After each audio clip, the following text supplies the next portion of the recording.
जय श्री राम दोस्तों। आज चैत मास के शुक्ल पक्ष की नवमी तिथि है और कहा जाता है कि इस नवमी तिथि को 12 बजे प्रभु श्री राम जी प्रकट हुए थे कौशल्या माता के पास। तो रामचरितमानस हमारे पास है, अभी आप लोग देख लीजिए। रामचरितमानस के हिसाब से भगवान का जन्म क्यों हुआ, कैसे हुआ, मैं पूरी व्याख्या आप लोगों को पढ़ के सुना देता हूँ।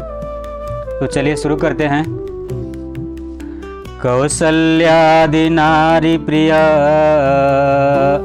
सबया चरण पुनीत, पति अनुकूल प्रेम दृढ़ हरिपद कमल विनीत। उनकी कौशल्या आदि पत्नियां रानी सभी पवित्र आचरण वाली थी, यानी राजा दशरथ जी की सभी रानियां जो है पवित्र आचरण वाली थी। वे बड़ी विनीत और पति के अनुकूल चलने वाली थी और श्री हरि के चरण कमलों में उनका दृढ़ प्रेम था। एक बार भूपति मन माही, भय गला निमोरे सुत नाही। गुरु गृह गय तुरत मही पाला, चरण लाग कर विनय विशाला। एक बार राजा के मन में बड़ी ग्लानि हुई कि मेरे पुत्र नहीं है। राजा तुरंत ही गुरु के घर गए और चरणों में प्रणाम करके बहुत विनय के साथ बोले, निज दुख सुख सब गुरहि सुनायऊ, कहीं वशिष्ठ बहु विधि समुझायऊ। धरऊ धीर होई हहि सुतचारी, त्रिभुवन विदित भगत भयहारी। राजा ने अपना सारा दुख सुख गुरु को सुनाया। गुरु वशिष्ठ जी ने उन्हें बहुत प्रकार से समझाया और कहा, धीरज धरो, तुम्हारे 4 पुत्र होंगे जो तीनों लोकों में प्रसिद्ध और भक्तों के भय को हरने वाले होंगे। श्रृंगी ऋषि वशिष्ठ बुलावा, पुत्र काम शुभ यज्ञ करावा। भगति सहित मुनि आहुति दिन, प्रगटे अग्नि चारु कर लिन्न। वशिष्ठ जी ने श्रृंगी ऋषि को बुलाया और उनसे शुभ पुत्र कामेष्टि यज्ञ कराया।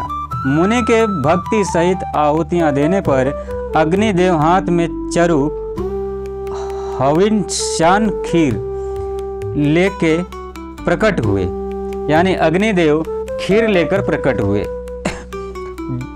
जो वशिष्ठ कछु हृदय विचारा, सकल काजु सिद्ध तुम्हारा। यह विबाट देहु नृप जाई, जथा जोग जय भाग बनाई। और दशरथ से बोले, वशिष्ठ ने हृदय में जो कुछ विचारा था, तुम्हारा वह सब काम सिद्ध हो गया। हे राजन, अब तुम जाकर यह हविष्यान पायस को जिसको जैसा उचित हो वैसा भाग बनाकर बांट दो। यानी अग्निदेव ने कहा कि हे राजन, ये खीर लेके जाओ और जिसको जैसा उचित समझो वो तुम अपने तीनों रानियों में बांट दो। तब हृदय भय पावक सकल सभय समुझाई, परमानंद मगन नृपा हरसन हृदय समाई। तदनंतर अग्निदेव सारी सभा को समझाकर अंतर ध्यान हो गए। राजा परमानंद में मग्न हो गए, उनके हृदय में हर्ष समाता न था, यानी राजा बहुत खुशी हो गए। उनके हृदय में खुशी के मारे खुशी को समाहित करने के लिए स्थान नहीं था।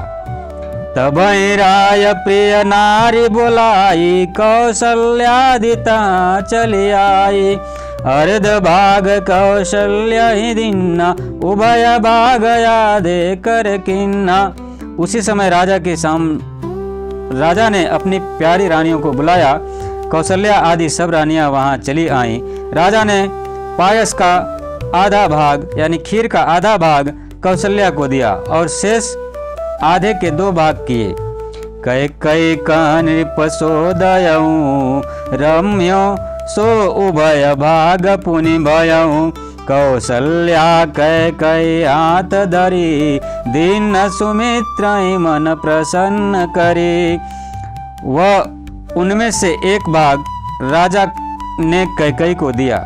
शेष जो बच रहा उसके फिर 2 भाग हुए और राजा ने उनको कौशल्या और कैकई के हाथ पर रख कर अर्थात उनकी अनुमति लेकर और इस प्रकार उनका मन प्रसन्न करके सुमित्रा को दिया। ए विधि गर्भ सहित सब नारी भय हृदय रसित सुख भारी जा दिन ते हरि गर्भ आए सकल लोक सुख संपत्ति छाए। इस प्रकार सब स्त्रियां गर्भवती हुईं, वे हृदय में बहुत हर्षित हुईं, उन्हें बड़ा सुख मिला। जिस दिन से श्री हरि लीला से ही गर्भ में आए सब लोकों में सुख और संपत्ति छा गई। मंदिर में सब राजा रानी शोभाशील तेज के खानी सुख जुत कचुक काल चल गयऊँ जय प्रभु प्रकट सोय अवसर भयऊँ। शोभाशील और तेज की खान बनी हुई सब रानियां महल में सुशोभित हुईं। इस प्रकार कुछ समय सुखपूर्वक बीता और वह अवसर आ गया जिसमें प्रभु को प्रकट होना था। अब प्रभु प्रकट कैसे हुए? भगवान राम जोग लगन ग्रह बार तिथि सकल भय अनुकूल चर अरुय चर हर सजुता राम जन्म सुख मूल। योग लगन ग्रह वार और तिथि सभी अनुकूल हो गए, जड़ और चेतन सब हर्ष से भर गए क्योंकि श्री राम का जन्म सुख का मूल है। नवमी तिथि मधुमास पुनीता शुक्ल पक्ष अभिजित प्रीता मध्य दिवस अति शीत नगामा पावन काल लोक विश्रामा। पवित्र चैत्र का महीना था, नवमी तिथि थी, शुक्ल पक्ष और भगवान का प्रिय अभिजित मुहूर्त था। दोपहर का समय था, न बहुत सर्दी थी न धूप गर्मी थी। वह पवित्र समय सब लोगों को शांति देने वाला था। शीतल मंद सुरभि बबाऊ हर्षित सुर संतन मन चाऊ बन सुकुमित गिरि गन मनियारा श्रवहि सकल सरिता मृत धारा। शीतल मंद और सुगंधित पवन बह रहा था, देवता हर्षित थे और संतों के मन में बड़ा चाव था। वन फूले हुए थे, पर्वतों के समूह मड़ियों से जगमगा रहे थे और सारी नदियां अमृत की धारा बहा रही थी। सोय अवसर विरंच सब जाना चले सकल सुर साज विमाना गगन विमल संकुल सुर जूता गावई गुण गंधर्व बरूता। जब ब्रह्मा जी ने वह भगवान के प्रकट होने का अवसर जाना तब उनके समेत सारे देवता विमान सजा सजा कर चले। निर्मल आकाश देवताओं के समूह से भर गया। गंधर्वों के दल गुणों का गान करने लगे। बरसई सुमन सुअंजुल साजी गगन गगन दुंदुभि बाजी स्तुति करई नाग मुनि देवा बहु विधि लावई निज निज सेवा। और सुंदर अंजलियों में सजा सजा कर पुष्प बरसाने लगे। आकाश में घमाघम नगाड़े बजने लगे। नाग मुनि और देवता स्तुति करने लगे और बहुत प्रकार से अपनी अपनी सेवा उपहार भेंट करने लगे। सुर समूह विनती करी पहुँचे निज निज धाम जग निवास प्रभु प्रगटे अखिल लोक विश्राम। देवताओं के समूह विनती करके अपने अपने लोक में जा पहुँचे। समस्त लोकों को शांति देने वाले जगदाधार प्रभु प्रकट हुए।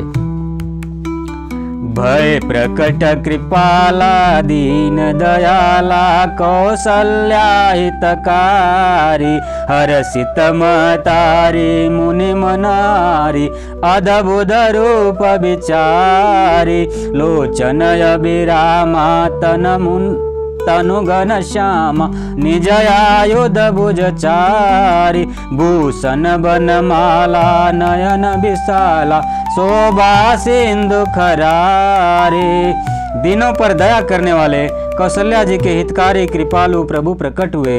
मुनियों के मन को हरने वाले उनके अद्भुत रूप का विचार करके माता हर्ष से भर गईं। नेत्रों को आनंद देने वाले मेघ के समान श्याम शरीर था। चारों भुजाओं में अपने खास आयुध धारण किए हुए थे। दिव्य आभूषण और वनमाला पहने थे। बड़े बड़े नेत्र थे। इस प्रकार शोभा के समुद्र तथा खर राक्षस को मारने वाले भगवान प्रकट हुए। कह दुई कर जोरी असतुति तोरि के विधि करो अनंता। माया गुण ज्ञानातीतय माना वेद पुराण बनंता। करुणा सुख सागर सब गुण यागर जय विधि गावै श्रुति संता। सो मम हित लागी जन अनुरागी भयउ प्रकट श्रीकांता। दोनों हाथ जोड़कर माता कहने लगी, हे अनंत, मैं किस प्रकार तुम्हारी स्तुति करूं। वेद और पुराण तुमको माया गुण और ज्ञान से परे और परिणाम रहित बतलाते हैं। श्रोतियां और संत जन दया और सुख का समुद्र सब गुणों का धाम कहकर जिनका गान करते हैं, वहीं भक्तों पर प्रेम करने वाले लक्ष्मीपति भगवान मेरे कल्याण के लिए प्रकट हुए हैं। ब्रह्मांड निकाया निरमित माया रोम रोम प्रतिवेद कहें। मम उर शोभासी या उपासी सुनत धीर मत थिर न रहे। उपजा जब ज्ञाना प्रभु मुस्काना चरित बहुत विधि की न चाहे। कहीं कथा सुहाई मातु बुझाई जय प्रकार सुत प्रेम लय। वेद कहते हैं कि तुम्हारे प्रत्येक रोम रोम में माया के रचे हुए अनेकों ब्रह्मांडों के समूह भरे हैं। वे तुम मेरे गर्भ में रहे। इस हंसी की बात के सुनने पर धीर विवेकी पुरुषों की बुद्धि भी स्थिर नहीं रहती, विचलित हो जाती है। जब माता को ज्ञान उत्पन्न हुआ तब प्रभु मुस्कुराए। वे बहुत प्रकार के चरित्र करना चाहते हैं, अतः उन्होंने पूर्व जन्म की सुंदर कथा कहकर माता को समझाया, जिससे उन्हें पुत्र का वात्सल्य प्रेम प्राप्त हो, भगवान के प्रति पुत्र भाव हो जाए। माता पुनि बोली सो मत डोली तजहु तात रूपा। की जय शिशुलीला अति प्रियशीला सुख परम अनूपा। सुनि बचन सुजाना रुदन ठाना होय बालक सुरभूपा। यह चरित जगावै हरि पद पावै तेन परै भवकूपा। माता की वह बुद्धि बदल गई। तब वह फिर बोले, हे तात, यह रूप छोड़कर अत्यंत प्रिय बाल लीला करो, मेरे लिए यह सुख परम अनुपा होगा। माता का यह वचन सुनकर देवताओं के स्वामी सुजान भगवान ने बालक रूप होकर रोना शुरू किया। तुलसीदास जी कहते हैं, जो इस चरित्र का गान करते हैं वे श्री हरि का पद पाते हैं और फिर संसार रूपी कूप में नहीं गिरते। जय श्री राम, जय श्री राम। आप लोग कमेंट में जय श्री राम जरूर लिखिएगा मेरे दोस्त। जय श्री राम।